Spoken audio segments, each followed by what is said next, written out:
வணக்கம் மக்களே. இன்று 11/2/2025 இந்த செவ்வாய்க்கிழமை காலை பொழுதில் உங்களை சந்திப்பதில் மிக்க மகிழ்ச்சி. இன்று பத்திரிகையில் வந்த சில செய்திகளும் அதற்கு பின்னால் செய்தியில் உள்ள கோணத்தையும் கண்ணோட்டத்தையும் தான் நம்ம பார்க்க போகிறோம்.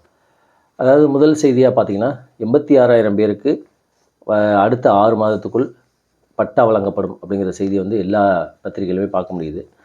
அதாவது அரசு புறம்போக்கு நிலங்களில் எந்தவித பட்டா இல்லாமல் கிட்டத்தட்ட 20-30 ஆண்டுகளாக மக்கள் ஏழைகள் போராடிக்கிருக்காங்க. எங்களுக்கு பட்டா வேணும் அப்படின்னு. இது தொடர்பாக எந்த ஒரு ஆட்சி வந்தாலும் சரி அவங்கள்ட்ட மனு கொடுப்பாங்க. இது நேற்றுக்கு தமிழ்நாடு அமைச்சரவை கூடி முதல்வர் தலைமையில் கூடினது. இந்த வரப்போகிற பட்ஜெட்டை எப்படி தாக்கல் செய்கிறது, அதுக்கப்புறம் நிதிநிலை அறிக்கை போன்ற பல இதை பற்றி பேசல அவங்க இந்த திட்டங்களில் என்ன செயல்படுத்தலாம் அப்படின்னா 86,000 பேர், அதாவது அரசு ஆட்சேபனம் இல்லாத, எந்த விதமான டிஸ்பியூட்டு பிரச்சனை இல்லாத, நீர்நிலைகள் ஆக்கிரமிப்பு இல்லாத பகுதிகளில் இந்த 86,000 பேர் ரொம்ப நாளாக பட்டா வேணும் அப்படின்னு சொல்லி கேட்டுருக்காங்க. அவர்களுக்கு அடுத்த 6 மாதத்தில் வழங்கப்படும் சொல்லியும் இது தொடர்பாக ஒரு கமிட்டி அமைக்கப்பட்டு அந்த கமிட்டி ஆலோசனை பண்ணி அந்த பட்டா வழங்கப்படும் அப்படின்னு. இது எங்கெங்கெல்லாம் செயல்படுத்தப்படும்னா சென்னையில் பெல்ட் ஏரியா அப்படிங்கிற பகுதியிலையும், திருவள்ளூர், அதேமாதிரி திருநெல்வேலி, மதுரை அந்த பகுதியில் செயல்படுத்தப்படும். இது போக மாவட்ட தலைநகரங்கள்லாம் யார் யாரெல்லாம் பட்டா கேட்குறாங்களோ அவங்களுக்கு இந்த மாதிரி எந்த விதமான ஆட்சேபனை இல்லாட்டினா அதை கொடுக்கறதுக்காக பரிசீலனை செய்யப்படும் அப்படின்னு சொல்லியும், இதுவரைக்கும் விண்ணப்பிக்காட்டினா கூட இனிமேல் எதிர்காலத்தில் விண்ணப்பித்தாலும் அவங்களுக்கு பட்டா வழங்கப்படும். இதன் மூலம் 86,000 பயனாளிகள் இதன் மூலம் பயன்பெறுவார்கள். மேலும் இது கிட்டத்தட்ட 60 ஆண்டுகளாக இவர்கள் போராடுகிறார்கள் அப்படிங்கிற செய்தியை நம்ம பார்க்க முடியுது. இது அனைத்து பத்திரிகைகளுமே வந்திருக்கு. அதுபோக நேற்றுக்கு அமைச்சரவை கூட்டம் கூடியது.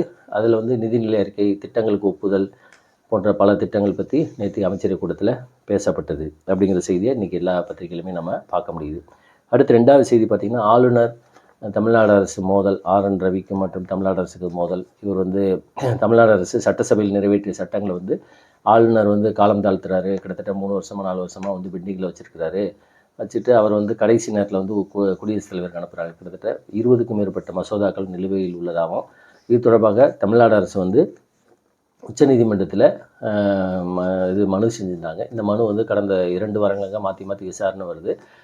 உச்சநீதிமன்றம் ஆளுநருக்கு கடுமையான கேள்விகளாக கேட்டிருந்தாங்க. ஏன் நீங்கள் நடவடிக்கை எடுக்கலை, ஏன் உங்களுடைய தனிப்பட்ட உங்களுடைய விருப்பம் இந்த சட்டத்தின் மீது காட்டுறீங்க அப்படின்னு. ஆளுநர் தரப்பு அதில் நிறைய கேள்விகள் வருது, குளறுபடிகள் இருக்குது, தவறாக இருக்குது, சட்டத்தை மீறுது அப்படிங்கிற மாதிரியும், அதனால தான் நடவடிக்கை எடுக்கலை அப்படின்னு இருக்குது. நேற்றுக்கு உச்சநீதிமன்றம் கடைசி நேரம் ஆளுநர் நடவடிக்கை எடுக்காட்டினா அந்த சட்டம் ரத்தாகும், நீங்கள் கடைசி நேரத்தில் நடவடிக்கை எடுக்காமல் குடியரசுத் தலைவருக்கு ஏன் அனுப்புறீங்க அப்படிங்கிற காரணத்தை சொல்லியும் இந்த இரு தரப்பு விசாரணை, அதாவது தமிழ்நாடு அரசு மற்றும் ஆளுநர் தரப்பு விசாரணையை விசாரித்த உச்சநீதிமன்றம் தீர்ப்பை ஒத்தி வச்சுருக்காங்க. இதுபோக இருவரும் ரிட்டனில் எழுத்துப்பூர்வமாக மனு தாக்கல் செய்யணும் அப்படின்னு சொல்லியிருக்காங்க. இதுதான் ஸோ இது மூலம் இந்த பல்கலைக்கழகத்தில் துணைவேந்தர் நியமனம் இதெல்லாம் இதனால் மதுரை காமராஜ் யூனிவர்சிட்டி, சென்னை பல்கலைக்கழகம் இதெல்லாம் துணைவேந்தர் நியமனம் இல்லாதனால மாணவர்கள் பாதிக்கப்படுறாங்க அப்படிங்கிறதுனாலையும் இது மாணவர்கள் பாதிக்கும் அப்படின்னு சொல்லி உச்சநீதிமன்றம் கவலை தெரிவிச்சிருந்துச்சு. ஸோ இதுக்கு இனிமேல் ஒரு முடிவு வரும் என்று எதிர்பார்க்கப்படுகிறது. இந்நிலையில்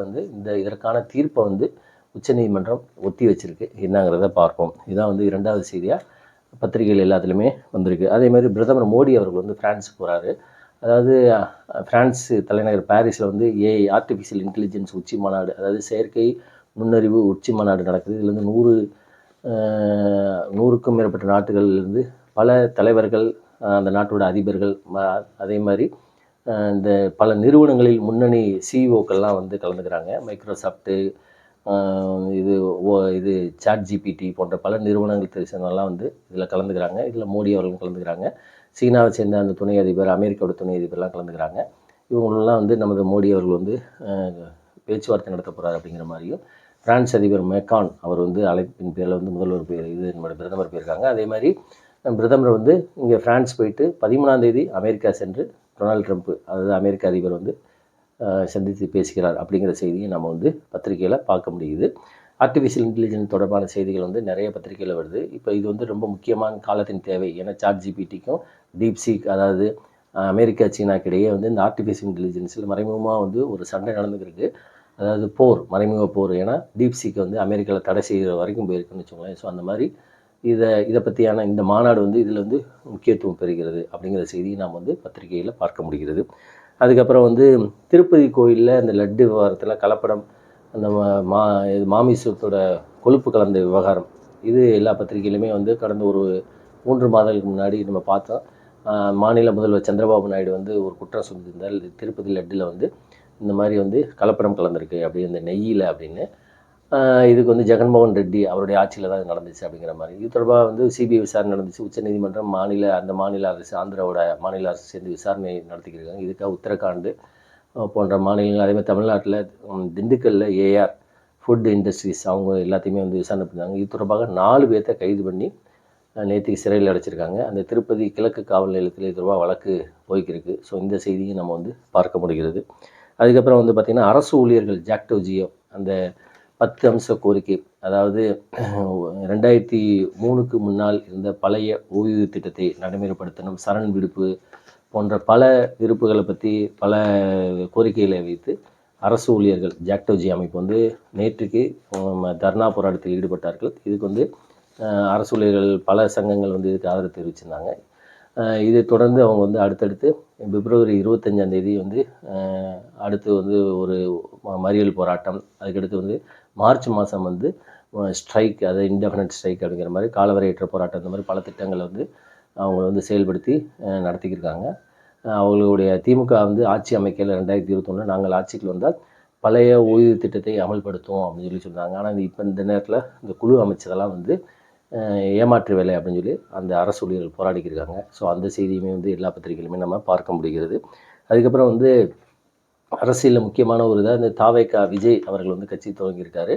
அது கட்சி துவங்கி 1 வருஷமாச்சு. 2026 தேர்தலில் போட்டியிடுறாரு. இந்நிலையில் வந்து இந்த தேர்தல் வியூக வகுப்பாளர், அதாவது பிரசாந்த் கிஷோர், இவர் வந்து பார்த்திங்கன்னா கடந்த 2021 திமுகவுக்கு வந்து தேர்தல் வியூகம் வகுத்து கொடுத்தாரு. இது போக மம்தா பானர்ஜி, திரிணாமுல் காங்கிரஸுக்கும் சரி, டெல்லியில் ஆம் ஆத்மி, 2019 இவர் மோடி அவர்களுக்கு 2014 அவர் வந்து தேர்தல் வியூகத்தை வகுத்து கொடுத்தார். ஐபேக் அப்படிங்கிற ஒரு நிறுவனம். இந்த இவர் பிரசாந்த் கிஷோர் வந்து நேத்திக்கு வந்து பனையூரில், அதாவது கிட்டத்தட்ட ஒரு 2 மணி நேரத்துக்கு மேலாக விஜய் அவர்களுடைய ஆலோசனை நடத்துகிற மாதிரி செய்தியும் இது வந்து அரசியல் ஒரு பரபரப்பாக பேசப்பட்டுச்சு. மெயின் ஸ்ட்ரீம் மீடியாவில் இதை பற்றி ஃப்ளாஷ் நியூஸ்லாம் கூட ஓடிச்சுன்னு வச்சுக்கோங்களேன். ஸோ அதனால் இவர் வந்து பிரசாந்த் கிஷோர் வந்து வரும் 2026 செப்டம்பர் தேர்தலில் தேர்தல் வியூகம் தாவேக்காவுக்கு வகுத்து கொடுப்பாரா அப்படிங்கிறது, ஏற்கனவே அவர் வந்து அதிமுகவுக்கு வகுத்து கொடுக்குறது மாதிரி ஒரு செய்தி வெளியிட்டுச்சு. இது போக இந்த ஆண்டு இறுதியில் பீகார் நடக்கும் தேர்தலில் வந்து பிகே வந்து ஒரு தனி கட்சி துவங்கியிருக்காரு, அதில் போட்டியிடுறதாகவும் செய்தியெல்லாம் வருது. ஸோ அதனால் அவர் என்ன செய்ய போகிறார் அப்படிங்கிறது. இந்த நிலையில் நேத்திக்கு வந்து விஜய், அதேமாதிரி ஆதவ் அர்ஜுன், அந்த பிகே இவங்கெல்லாம் சேர்ந்து நேத்திக்கு அந்த கூட்டம் நடந்ததாக செய்தி வந்துச்சு. அதுக்கப்புறம் அந்த கூட்டம் நடந்ததுக்கப்புறமே வந்து தனிப்பட்ட சந்திப்பு நடந்ததுக்கு அப்புறமே வந்து அவர் பிகேயும் பிரசாந்த் கிஷோரும் விஜயுமே வந்து ஒரு தனி அறையில் சந்தித்து பேசிக்கிட்டாங்க அப்படிங்கிற மாதிரி செய்தி நம்ம பார்க்க முடிகிறது. அதுக்கப்புறம் டெல்லி முதல்வர், அது வந்து இன்னும் அந்த முதல்வர் யார் அப்படிங்கிறத தேர்வு செய்யலை. சாகித் சிங் வர்மாவோட மகன் பர்வேஸ் வர்மா அவர் தான் வந்து அரவிந்த் கெஜ்ரிவாலை நியூ டெல்லி கான்ஸ்டியூன்சி அந்த சட்டப்பேரவை தொகுதியில் வந்து தோற்கடித்தார். அவர் தான் வந்து அந்த லிஸ்ட்டில் வந்து முதல் ஆளாக இருக்கிறாரு. பிரதமர் மோடி வந்து அமெரிக்கா சுற்றுப்பயணம் மேற்கொண்டு இந்தியா வரையில் தான் அதுக்கான அறிவிப்பு எப்போ பதவியேற்கிறத பற்றி வரும். இந்நிலையில் அரவிந்த் கெஜ்ரிவால் அந்த ஒரு மாளிகையை வந்து 40 கோடியில் புதுப்பித்த அந்த சீஸ் மாளிகையை வந்து பாஜகவின் முதல்வர் வந்து அதில் குடியேற மாட்டார் அப்படிங்கிற செய்தி.